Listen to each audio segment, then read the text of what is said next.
evening and welcome. You're watching the 7 o'clock news on CNC3. I'm Ria Rambali. I am Jesse Ramdew. I'm Jovan Ravella with Sport. And I'm Jean-Marc Rambassad with your weather. Let's tell you what's making the news tonight. Government and state firms withdraw from energy conference as the Prime Minister blasts the energy chamber, accusing members of acting in a detrimental manner. St. Madlin restaurant owner found dead in suspected robbery homicide. Bar Association urges operators to stay vigilant. The Archbishop backs government moves on driving, gambling and alcohol for child protection. In sport, Red Force Divas make light work of Guyana's women on their way to a second win in Cricket West Indies T20 Blaze. Showers return to the forecast this week along with some Saharan dust. I'll have the details in tonight's weather report. Top of the news, the Prime Minister will not attend the Energy Chamber's conference next week, having blanked its invitation to be the guest speaker at its annual event. In a blistering attack on the Energy Chamber, Kamla Pisar-Bisesa accused the body of serving foreign multinationals, sidelining local businesses and using safety certification as a weapon against small contractors. We understand state entities have been instructed to boycott the event, which starts on Monday. Andrea Perez-Sobers has the details, including the Energy Chamber's response. Prime Minister Kamla Pisar-Bisesa has made it clear she wants nothing to do with the Energy Chamber of TNT, and she's unapologetic about it. Responding to questions by CNC3 News via WhatsApp on Monday on whether she was invited to speak at the Energy Conference carded for January 26th to the 28th, and whether state energy companies were directed to withdraw sponsorship or participation, the Prime Minister did not hold back. She accused the Energy Chamber of being structured to serve the interests of foreign multinationals and select local elites rather than the wider national interests. The Prime Minister said she does not believe the current Energy Chamber represents state-owned energy companies, local businesses or contractors, describing its conduct as self-serving and harmful to citizens and the country. She also raised serious concerns about the use of STOW certification, saying it was weaponized against small and medium-sized local contractors. According to the Prime Minister, state energy companies have a mandate to remove Safe to Work in TNT certification as a prerequisite for qualifying for work, yet she notes the Chamber used it to advance its own agenda at the expense of local businesses. She described them as, quote, self-serving, greedy, and accused them of having acted in a detrimental manner towards citizens and the country. The PM did confirm that she was invited by the Chamber on June 24th, 2025, to be the featured speaker at the conference, but did not say why she did not respond. Several speakers from the region are on the Chamber's agenda to speak, including the Suriname's energy minister. When asked directly whether state entities such as the National Gas Company, Heritage Petroleum, Paria Fuel Trading, and the Energy Ministry pulled out of the conference, the Prime Minister dismissed any suggestion that public funds should support the event. If the Energy Chamber wants to have a conference, they should pay for it. Why should state companies pay for them to get to eat and drink in the Hyatt? She went further, saying the Chamber should use the funds collected through STOW certification to finance its own activities rather than relying on state-owned companies. The Prime Minister's position is not new. In October 2024, while leader of the opposition, she publicly criticized the Energy Chamber following its annual general meeting. At that time, she said her comments were driven by complaints from micro, small and medium enterprises in the local energy sector, and she signaled plans to create new representative bodies and reform safety standards. Now, as Prime Minister, she says that position has not changed. The Energy Chamber, in response to the Prime Minister's statement, said its invitation remains open to the government to bring their important voice and expertise to the discussion next week. The Chamber also defended the conference, saying it has always served as a forum where all industry players can come together to exchange views and to further the sector's development in the national interests. Andrea Perez-Sobers, CNC3 News. As government seeks to introduce the rollout of zones of special operations as part of their anti-crime plan, several stakeholders are urging for more consultation before anything is finalized. The bill, which was passed early on Saturday morning, forms part of the state's crime-fighting framework, but there are concerns over the strategy. Shane Superville has more. The introduction of zones of special operations as part of the government's anti-crime plan has been welcomed by some, but there are concerns over the rollout of the initiative and how success would be measured. Retired Senior Superintendent of the Central Division, Kenny McIntyre, said while zones of special operations had the potential to reduce crime, the police should approach this strategy with focus and diligence. Get your evidence. Don't do things by guess and haphazard. Get your evidence so that you're going to have, when you go to the court, you're going to be successful in getting them at least to rest for a while. But community activist Shihan Mava John Logan says greater consultation is needed between government and community stakeholders to ensure the initiative achieves the intended results.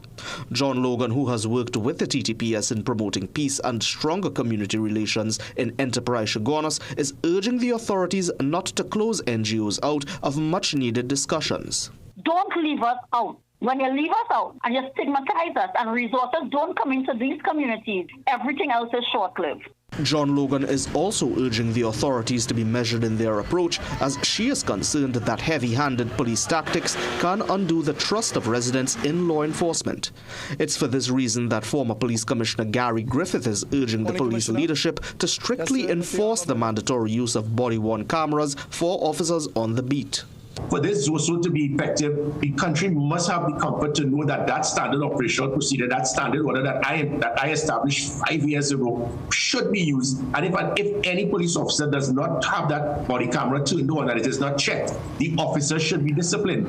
Griffith has endorsed the ZOSO as a sustainable crime-fighting strategy, but even with heightened police presence, the support of the public will be critical in any success. With a division of 27 for and 11 against, the Law Reform Zones of Special Operations, Special Security and Community Development Measures Act 2026 was passed in the lower house last week. The bill will be debated in the Senate tomorrow. All eyes are on the independent bench. Shane Superville, CNC3 News. In some crime news now, a 49-year-old restaurant owner was beaten to death during a robbery at his business place in St. Madlin last night. The body of Zai Li was found inside his establishment around 11:50 p.m. by a customer who had gone to make a purchase during after hours. Officers later found Li bound at the wrists and ankles with duct tape, with fatal injuries to his head and face. Investigators believe he was beaten with a wooden baton. The business is located at the corner of Manahambre and M2 Ring Road, a short distance away from the police station. A resident who's also a regular customer said less than 2 hours earlier he was seen at the bar. He said it's sad, describing the owner as a generous businessman who served the community for years and often stayed open late to accommodate customers. Chinese man see anybody, anything, be coming to the tender and show up his man as assist you.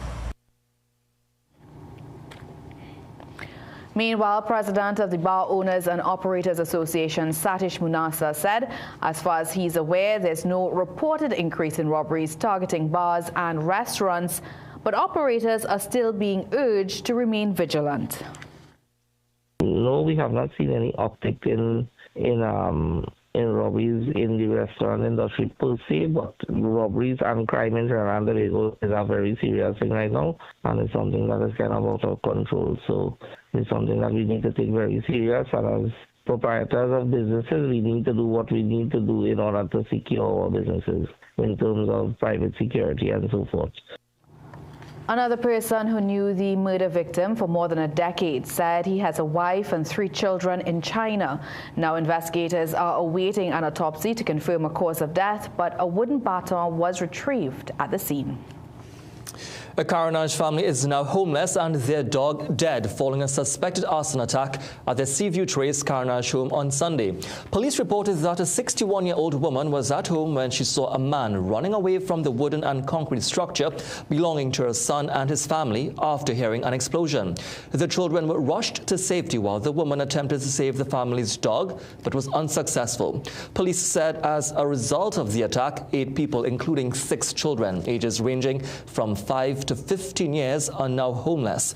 No motive was given for the attack. Still to come in the news, while the PSA lobbies for retired public officers to get outstanding back pay, the CPO confirms teachers will have to wait. Patriotic Front calls government's decision to host media briefings at UNC headquarters deeply troubling. Coming up in sport, Club Sando within touching distance of league leaders in the TT Premier League. This is your captain. Welcome to Carib country. See the vibration.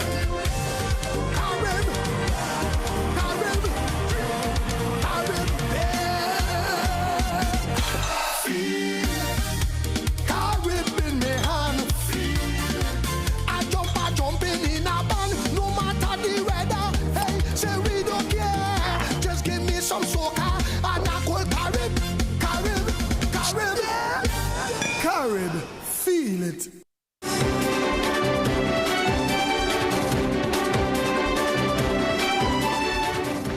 The Chief Personnel Officer is moving to finalize the process for the payment of salary increases to members of the teaching service. This follows a request for additional information from Finance Minister Devendranath Tanku by the end of the month. Speaking with CNC3 News today, Dr. Darrell Dindyal stated that his office has been instructed to submit further documentation to the Ministry of Finance before the revised salaries can be implemented. Pressed on additional details, Dr. Dindyal, however, remained tight-lipped. Despite the assurance that the process is being finalized, the Trinidad and Tobago Unified Teachers Association expressed dissatisfaction with the delay. Tutors President Crystal Ash said there was a reasonable expectation that the matter would have advanced following discussions last month. He said the General Council will meet and determine the way forward, and noted that a date for a planned rally is still to be finalized. Well, the Public Services Association says it is close to finalizing a payment date for retirees who are owed arrears under the 10% wage agreement. In a Facebook post last night, PSA President Felicia Thomas said discussions are moving towards signing off on when retirees will receive their full back pay. Thomas said talks are running alongside negotiations for active public officers following the December 2nd agreement signed with the Chief Personnel Officer. She added that in the past, when the union rejected a 4% offer, it also rejected a $4,000 buyout of arrears for retirees. Pension benefits are tied to salary scales during a public officer's period of service, meaning retirees who served during the 2014 to 2019 period are entitled to recalculated benefits and outstanding back pay. Meanwhile, Regional Health Authority workers say they are still awaiting salary increases, even as other public servants prepare to receive a 10% wage increase by month's end. These workers say they are already bracing for deductions to their net salaries because of the increase in health surcharge contributions. The PSA president says negotiations with the 4 RHAs have started and proposals were advanced on salaries and allowances. And now each RHA must seek approval for negotiations covering the 2014 to 2019 period. But a source at the Southwest Regional Health Authority says salary increases cannot be paid until negotiations are finalized and additional funding is requested. Last year, Finance Minister Devendranath Tanku said payments would depend on completed negotiations and available funding. There is still no official confirmation on whether the Prime Minister will attend next month's CARICOM Heads of Government meeting in St. Kitts and Nevis. As Kamla Pisabisesa said, those details are still being worked out. After missing the 49th CARICOM meeting in Jamaica last July, CNC3 News sought to ascertain if she will attend the 50th CARICOM meeting carded for February 24th to the 27th. Pisabisesa told us that the scheduling is still being worked out and no decisions have been made as of now. Meanwhile, Foreign and CARICOM Affairs Minister Sean Sobers said once the itinerary is finalized, the public will be briefed on the delegation selected. International relations expert Dr. Anthony Gonzalez believes the Prime Minister should attend. I wasn't pleased when she missed the last week because I think we have an interest in CARICOM. We have certain concerns in CARICOM. The OECS countries are raising some matters about us and so on, and we need to be there and tell them. And now if the second meeting comes and she doesn't go, well, I mean, it's sending a kind of message to CARICOM, which is that she probably doesn't have much interest in it. And former Foreign Affairs Minister Dr. Suraj Ratan Rambachan believes while it may not be necessary for the Prime Minister to attend in person, she should, so that she may meet face-to-face with who he described as her adversaries. Well, Foreign and CARICOM Affairs Minister Sean Sobers is adamant that the government rendered no assistance to the United States during the operation to capture Nicolas Maduro.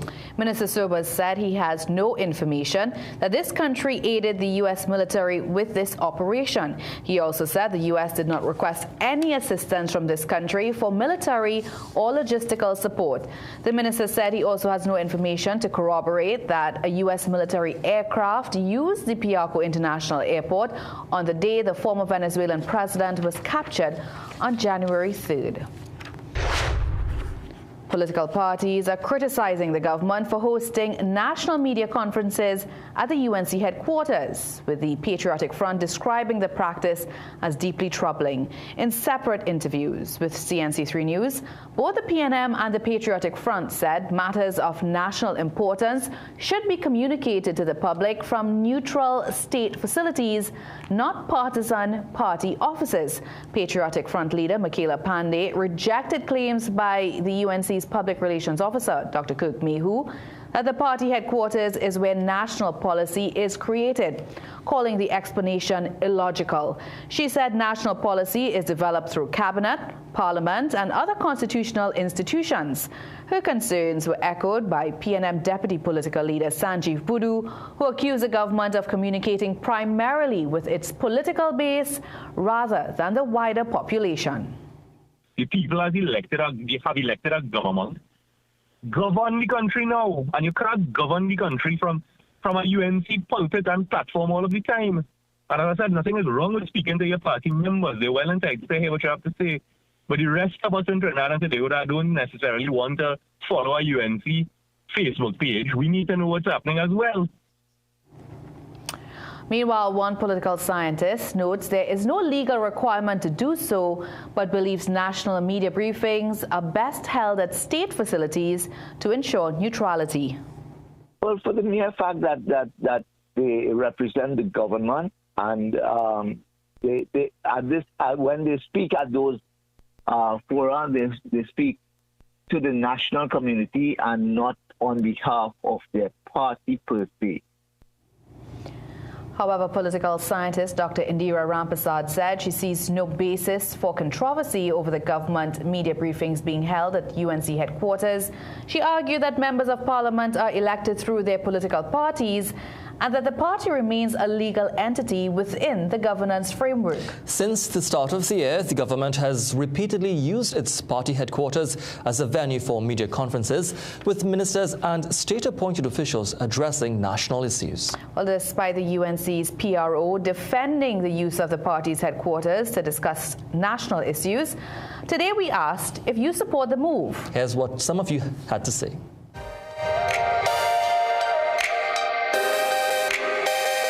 I think there's a lot the government need to consider now in terms of transparency. I think right now we have trust issues. I don't think it's appropriate. Personally, I don't think it's appropriate. I think better could be done in terms of that. It doesn't look good. It doesn't send the right message, I think. Once the information gets out there and we all could listen to it and understand it. It doesn't really bother me. If they choose to have it in these buildings, they could. They're in power right now. No, that shouldn't be so. This should be open because we're democratic here. This should be, as you're in government, this should be available in the government building, not private institutions.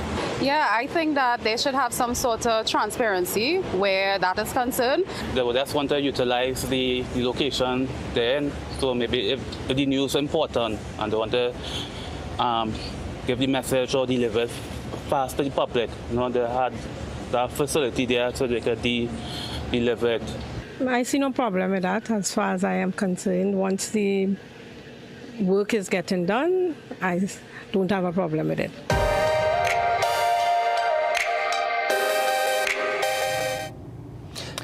Archbishop Jason Charles Gordon is tonight commending Prime Minister Kamla Persad-Bissessar for the recent increase in traffic fines. He said he does not view the government's tougher traffic penalties as harassment or a money-making mechanism, but as an important step toward nation building. Archbishop Gordon was speaking at the launch of the Samaritan movement at Archbishop's house in Port of Spain today, where a panel discussion highlighted the growing crisis of suicide and self-harm among young people. Childline statistics show that between 2020 and 2025, approximately 1,500 calls and messages related to self-harm and suicidal ideation were received from youths aged 12 to 17. Gordon also supported the government's move to increase the age of gambling, alcohol and tobacco consumption. We have become an indisciplined society. And that pushing that lever has forced all of us to come to discipline in a very different way. The second thing they did recently was introduce an age limit for gambling and for alcohol. Now, Gordon believes a similar approach to social media could help young people better manage their mental health, as it is the primary space where they communicate. He suggested a ban similar to measures introduced in Australia last year to restrict access to social media for children under 16. And I think following Australia, and many countries are looking at that now, we should be looking at a law to protect our children from social media the same way we're protecting them from alcohol. I will propose that social media is far more addictive than alcohol. Father Gordon added that pornography is a major national emergency for the young boys in this country. Well, still to come in the news, attorney representing deceased Paria divers' hopeful compensation issue could be resolved before the tragedy's 4th anniversary in February. Today we had mostly sunny conditions despite isolated showers developing during the afternoon over hilly areas and western regions of Trinidad. We can expect an increase in the chance of showers this week. I'll have the details coming up just after the break. Passage to Asia, ultra premium all-inclusive. St. Andrews Golf Club Car Park, Mocha Marabal. Sunday, 1st February 2026 from 4 p.m. On stage, we are bringing to you Nyla Blackman, Raymond Randarine, and Dylan Adan. The Carapichaima with the All-Stars Band featuring Viking Ding Dong, College Boy Jassy, and Alnika Berry. Unlimited drinks, over 40 dishes to tantalize your taste buds. Get your tickets online at Island E-Tickets, all regular outlets, or call 742-4309 or 685-8697. Southern Food Basket. Quality food to fill your basket. Get it all at Southern Food Basket. Fresh goods on every aisle with best prices. For the best market around. High quality meats pound for pound. Get the best for less. Start shopping. Go to Southern Food Basket.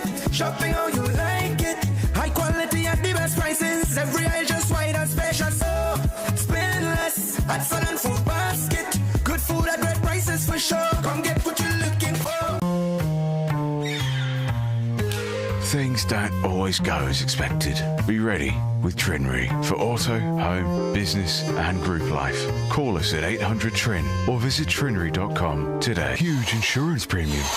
Pay your premiums bit by bit with FlexiPay from Trinry. For more manageable auto, home and commercial insurance payments, call us at 800-TRIN or visit trinry.com today.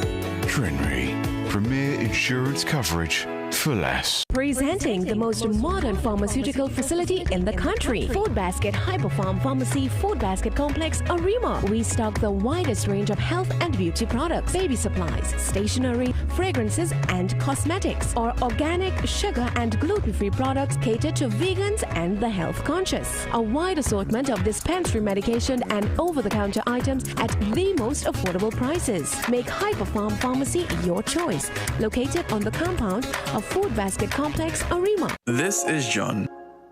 John has just opened a new restaurant and is already questioning his life choices. Observe his eyes.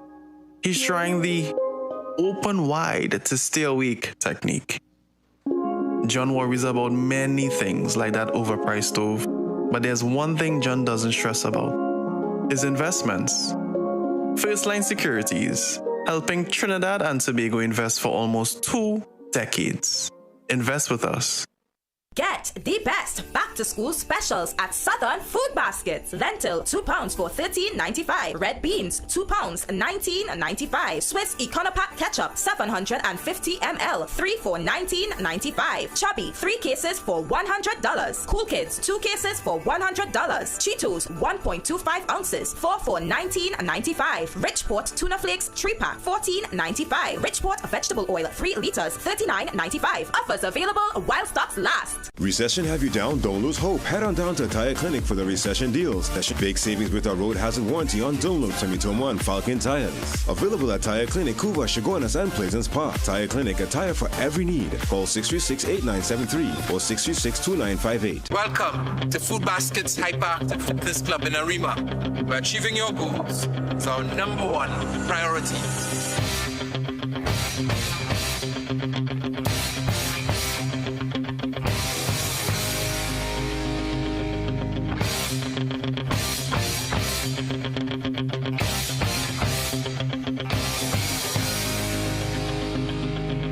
Hyperactive Fitness, baby. That's the place to go.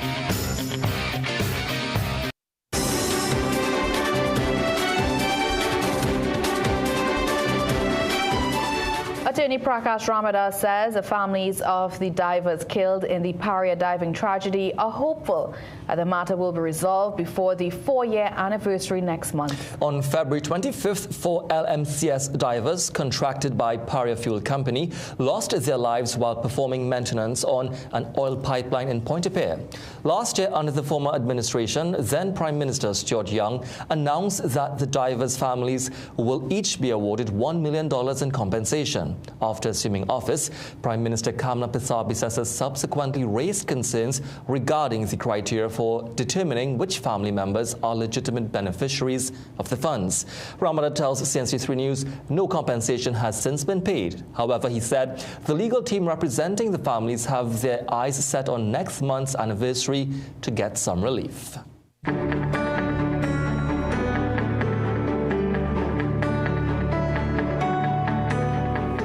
All right, Jamak, it began as a very wet start to the dry season. However, over the weekend, we got some sunny skies. I think most are wondering now if that will persist. Yes, well, exactly. Over the weekend, we got some really breezy, dry conditions. It was a bit warm as well because we didn't have much in terms of showers. But now, for this week, the showers are expected to return. So let's take a look at the satellite to see how those showers are lined up.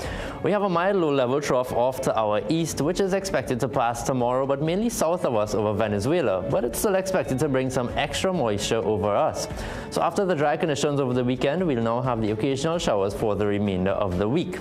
Also this week, we'll have a small plume of Saharan dust, giving us some mild to moderate haze, which is expected to peak tomorrow morning. Just about here, at around 2 p.m., we can expect the peak again. And just for reference, just as Trinidad and Tobago in the red circle.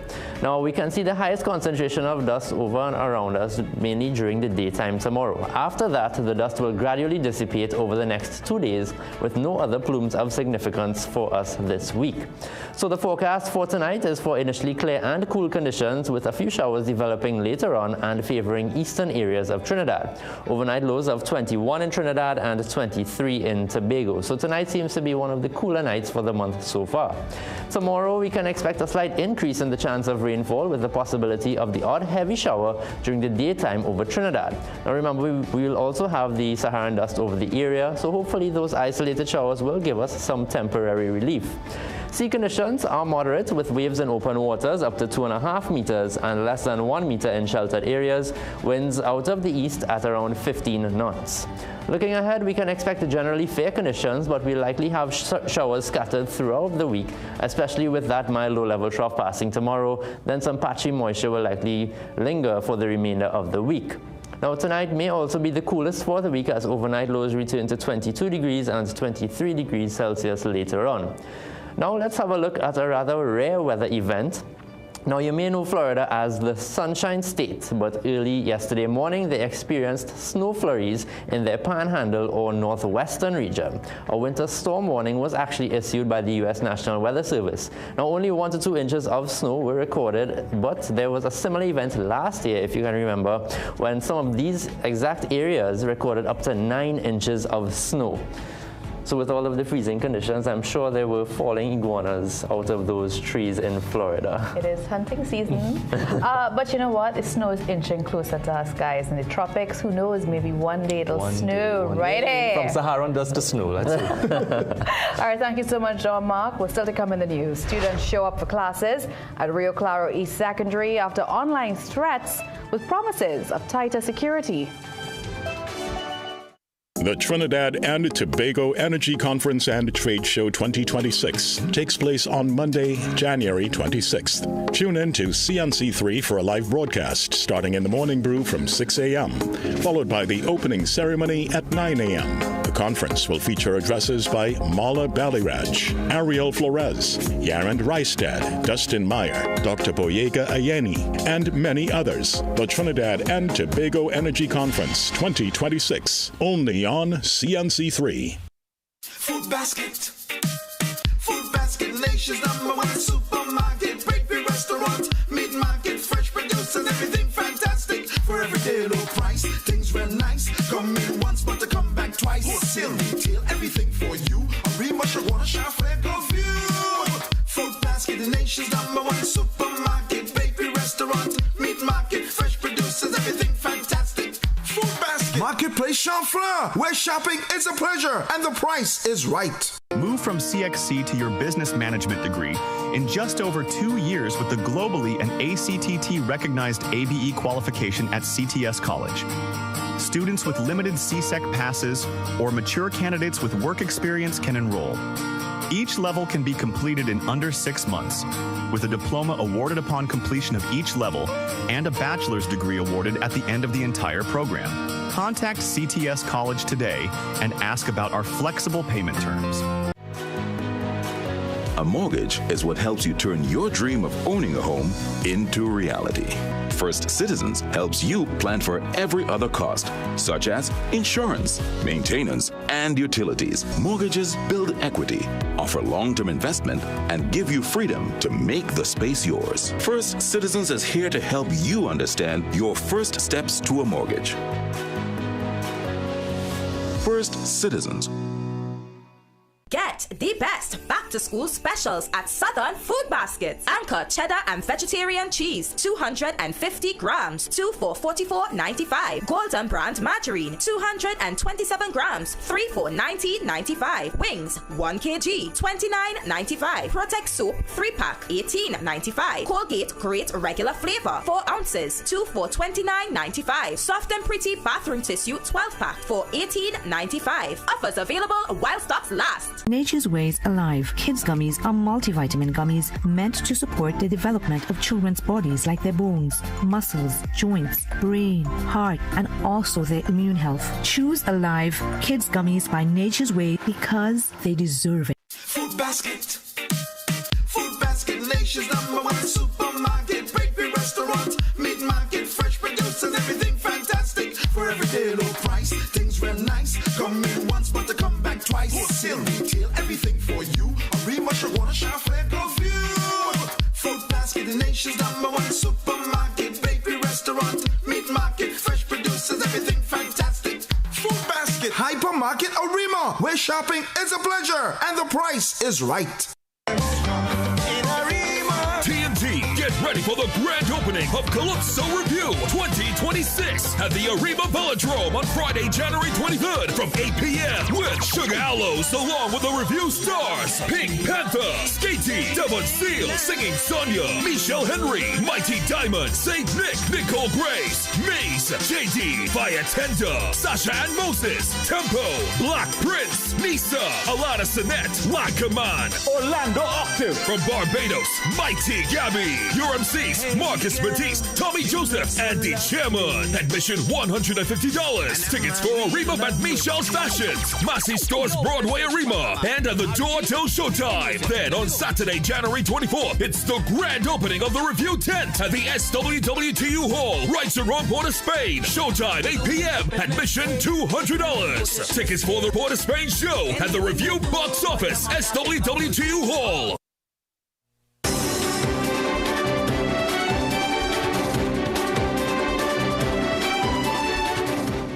Classes returned to normal today at Rio Claro East Secondary following promises from the Homeland Security Minister of additional security. It comes after multiple online threats last week targeting the school and school officials. When CNC3 News visited the school today, one official said turnout was higher than before. They attributed it to an emergency meeting yesterday afternoon with parents, which discussed the new safety measures to be implemented going forward. MP for Mayaro Nicholas Morris says the police and the Ministry of Education are involved and have engaged with school staff. Now, CNC3 News understands that last week, many students did not attend classes because of the threats. All right, we now stand by with Jovan Ravello for the latest in sport. Jovan? Yeah, and there's some bad news for West Indies fans as the Windies are on the back foot as Afghanistan draws first blood in Dubai. More when sport returns. Get the best back-to-school specials at Southern Food Baskets. Gala apples, 10 for $20. Tyson chicken leg quarters, £11, $94.95. Sunland chicken breast, £4, $94.95. Forte Frost straight cut fries, 2 for $69.95. Swiss Spouch ketchup, 2 for $19.95. Swiss macaroni and spaghetti, 400 grams, 4 for $19.95. Swiss lasagna, 2 for $23.95. Aquapure, 330 ml, 5 cases for $90. Offers available while stocks last. Struggling with blood sugar swings, high blood pressure, or stiff joints? Take control with Aja Nutrition's powerful wellness trio.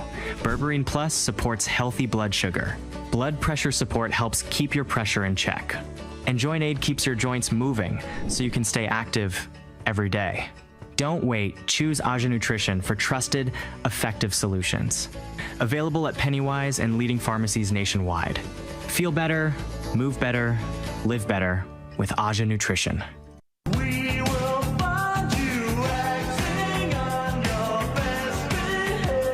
Don't forget, we are Food Basket Superstore right here in Arima. Come see for yourself.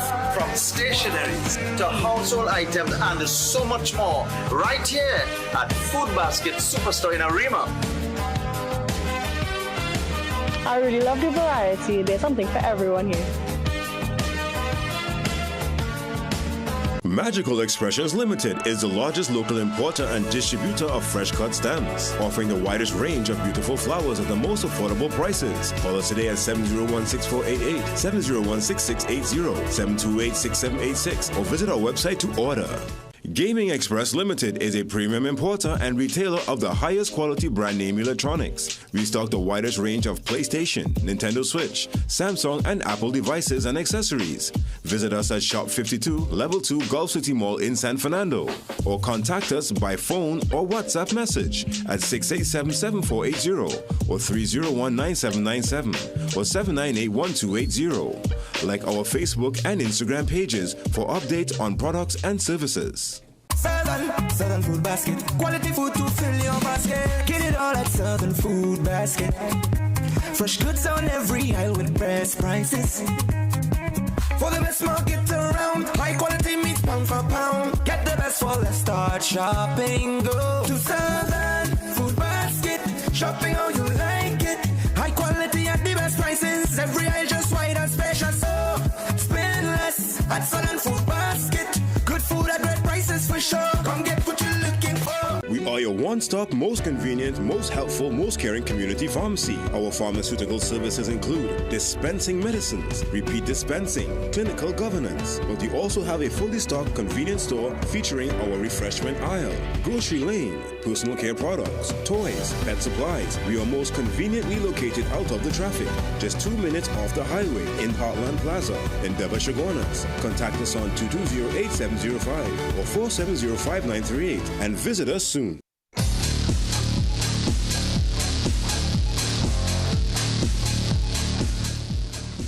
Welcome back. It's time for sports. Afghanistan beat the West Indies by 38 runs in the first T20I at the Dubai International Cricket Stadium today to take the early lead in the three-match series. Ian Wason has the details of how the opener unfolded. Afghanistan must have thought their decision to bat first was ill-advised when they found themselves at 19 for 2, but then a partnership that rewrote the history books. Opener Ibrahim Zadran hit 8 fours and 3 sixes in his unbeaten 87, and Darwish Razuli scored an 84 that included 8 fours and 2 sixes. Together, their third-wicket collaboration was worth 162 runs, the highest they scored against West Indies. It narrowly missed the record 163 scored between Shea Hope and Ruston Chase back in 2019, as Afghanistan closed on 181 for 3, as Razuli was dismissed with the last ball. West Indies top order looked like it was built on sand as they lost both openers, skipper Brandon King and Evan Lewis, for 4 each. It took a fighting and fluent 27 from Johnson Charles to offer a fight back for West Indies, but when he was out with a score on 42, the wheels fell off.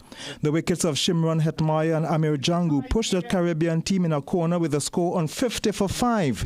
West Indies, like another collection of scattered people, turned to Sampson, debutant Quinton Sampson, who finished with a well-played top score of 30. He and Matthew Ford scored in a 45-run partnership, Sampson hitting 2 fours and 2 sixes, before he was out with a score on 95 for the loss of 6 wickets. Gudakesh Moti then joined Ford, and together they shared in a partnership worth 37 that brought some hope back into the Windies camp, until a late flurry of wickets of Ford for 25, Muti for 28 and Carapichaima for 3, all in the space of 8 runs, saw the Windies' tail fell off, sealing a 38-run win for the Afghans as they take a 1-0 series lead. Ian Wason, CNC3 Sport. Now, after the loss, West Indies captain Brandon King, who continues to struggle with the bat, highlighted the West Indies' continued struggles against spin. It's something we want to improve on, and Afghanistan is a team that has, quite a few good spinners. So we will talk about it on the day off, obviously, when we review the game, and looking to improve in the next game.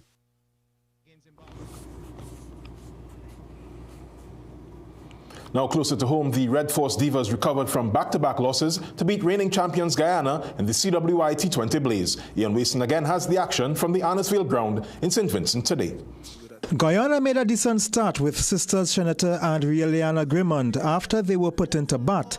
They got to 15 before Samara Ramnath broke the partnership to chop Shanetta a leg before wicket for 1. That started a procession of wickets which they could not recover from, as half the team were already back in the pavilion with only 30 runs on the board. Shreya Jairam was a thorn in the Guyanese side as she took 4 for 11. Guyana slipped from 30 for 5 to 57 all out. Ramnath took 3 for 10, and Anissa Mohammed had figures of 4 overs, 2 for 8. Rieliana Grimond top scored with 14.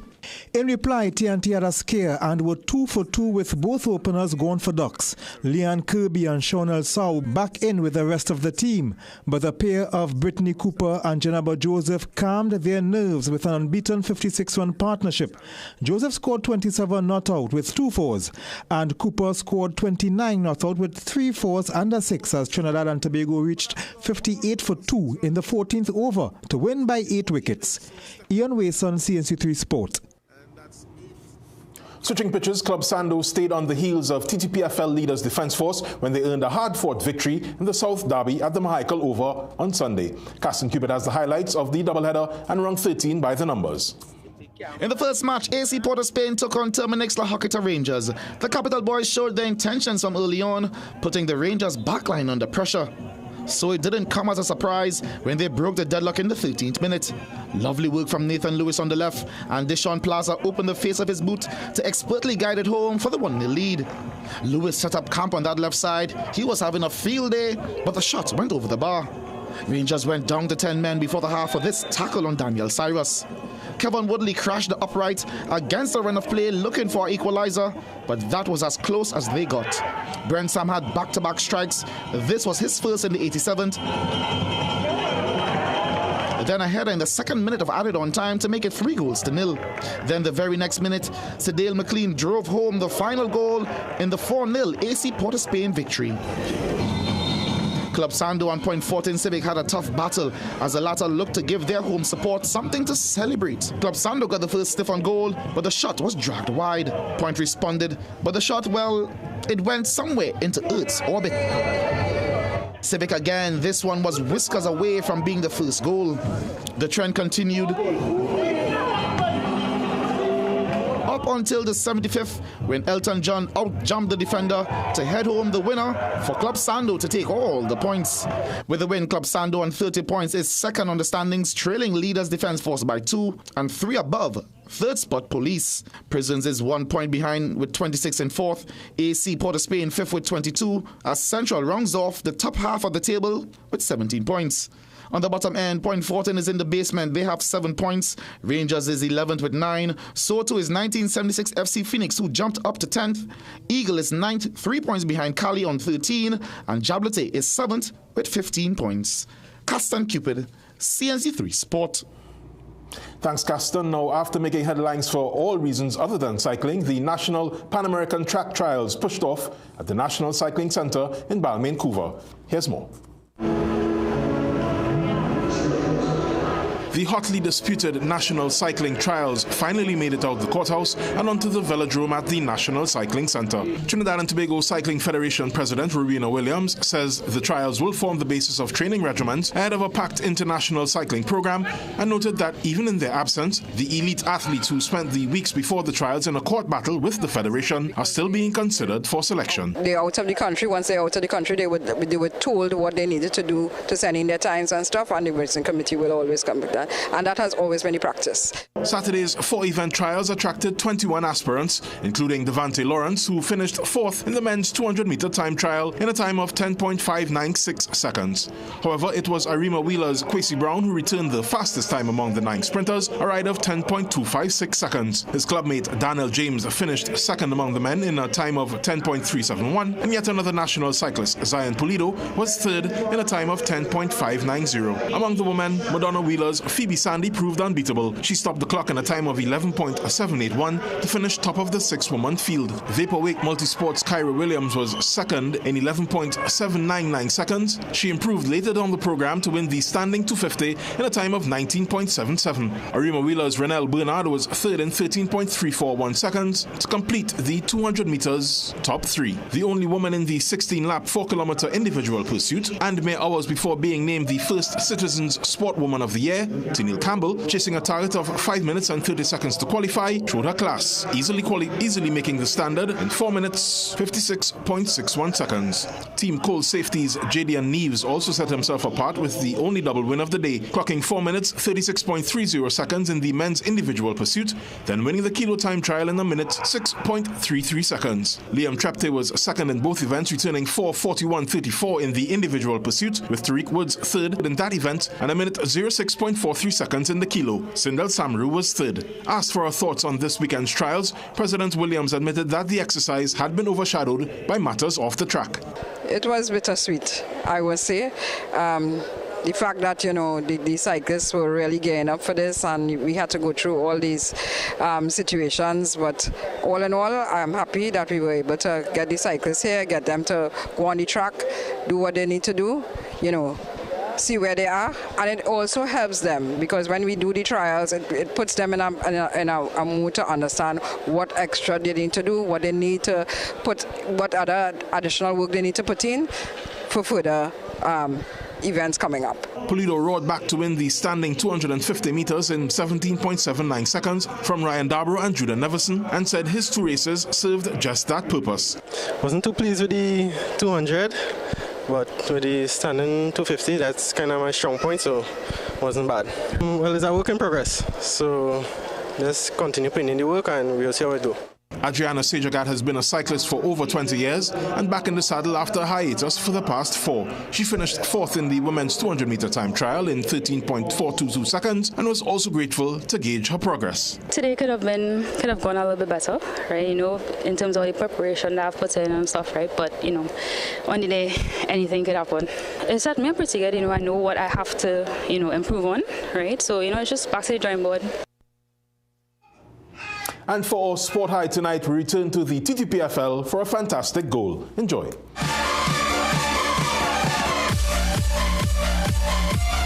Brent Sam scored a brace in AC Port of Spain's win over Rangers, and his first goal was one of pure class.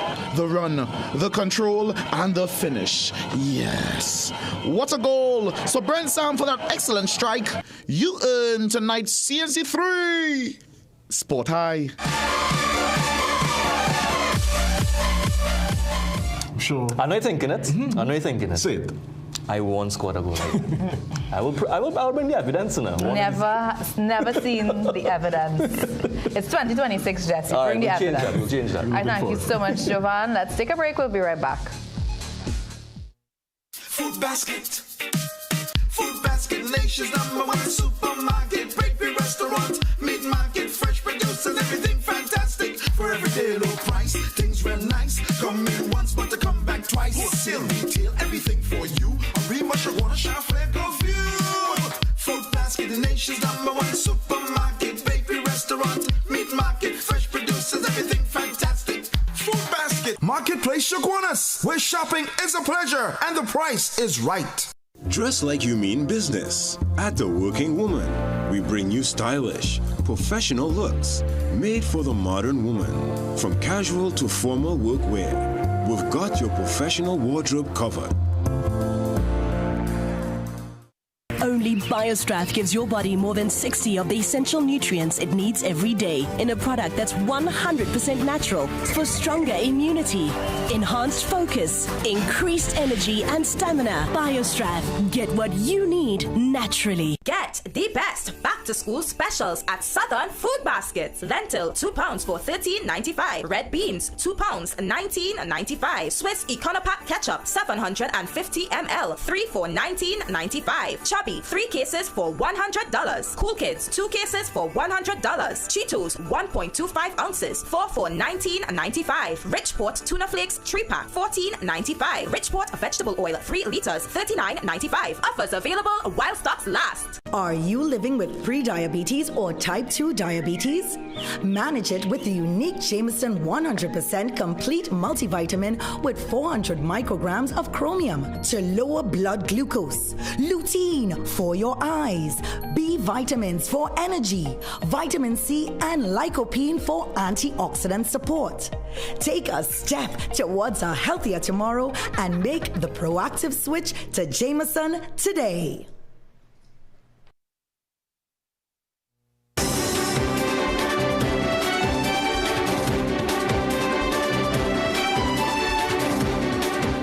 Welcome back. Colour, flair and passion was thrown into the musical pot today as hundreds of young panists transformed Skinner Park San Fernando into a steel pan theatre. But at the end, there could only be one winner, and for a third consecutive year, St. Margaret's Boys Anglican Primary School captured the National Schools Panorama title. Kevin Feldmine and Ivan Tulsi were there for this story. The occasion itself was historic. For the first time, the primary and secondary school finals were staged in San Fernando. For St. Margaret's, however, victory felt familiar. The Paula Spain-based school successfully defended its crown, having also lifted the title in 2024 and 2025. The young boys delivered a masterful performance of Voice's 2017 hit, Here for Love.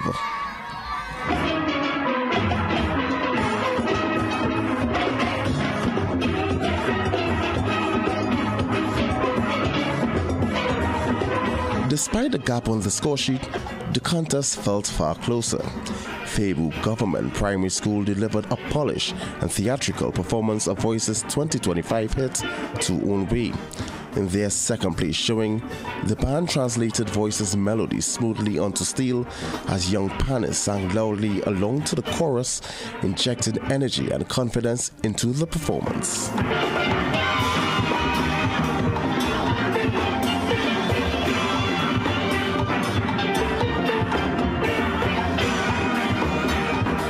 Separated by a single point, San Fernando Boys Primary School produced a rousing rendition of Explainer's Lorraine. The tropically dressed panists showed they were all well rehearsed, supported by background pans that carried their weight and a short but stirring tassel drum solo that lifted the arrangement.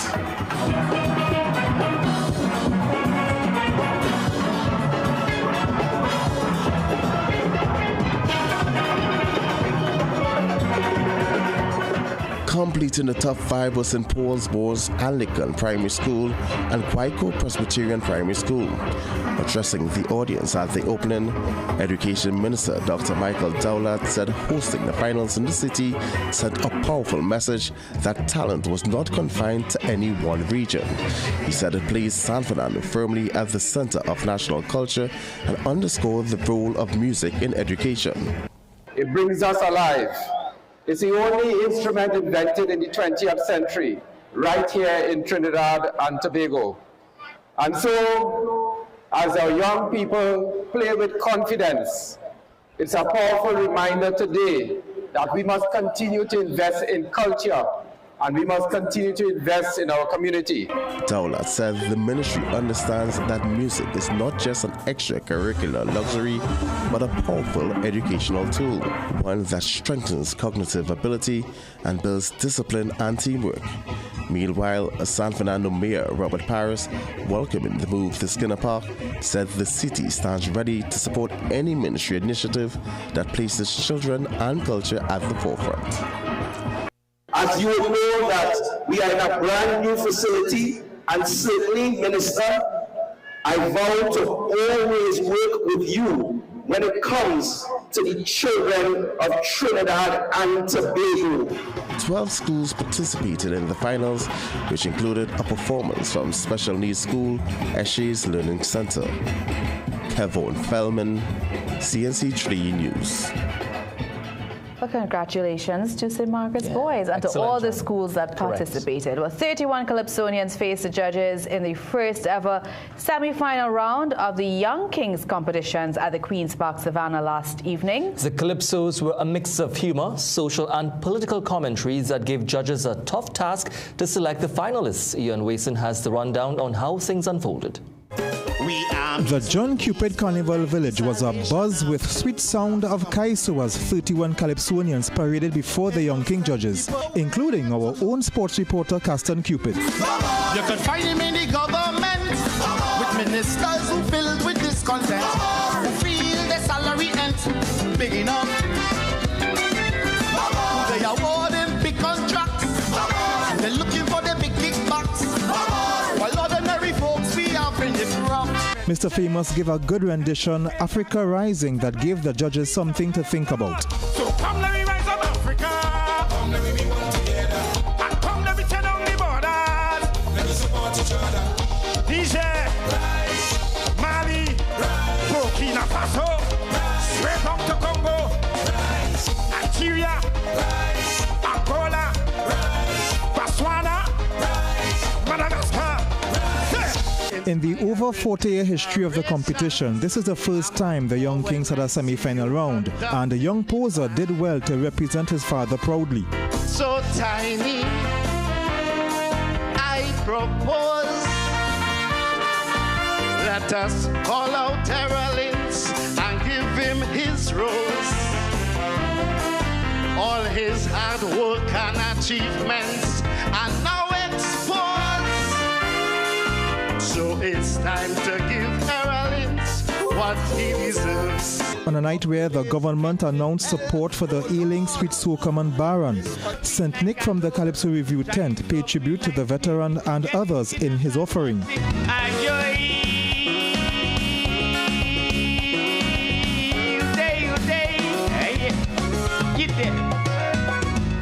Trying to be like Baron, trying to be like Alos, trying to be like Skating. Get his skin up, Dr. Ladies and gentlemen. The list of the finalists will be known soon to know who will be progressing for a chance to succeed last year's winner squeezy ranking. Ian Wason, CNC3 News. There was hope in the freedom song, but Stalin said. And as we just learned, our very own Caston Cupid has been selected as a finalist with his selection, Robert Ball. Congratulations to him. Of course, we wish him and all the others the very best. As we leave you tonight, we go back to the National Schools Panorama Finals. Here are some of the highlights. Enjoy.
watching CNC3.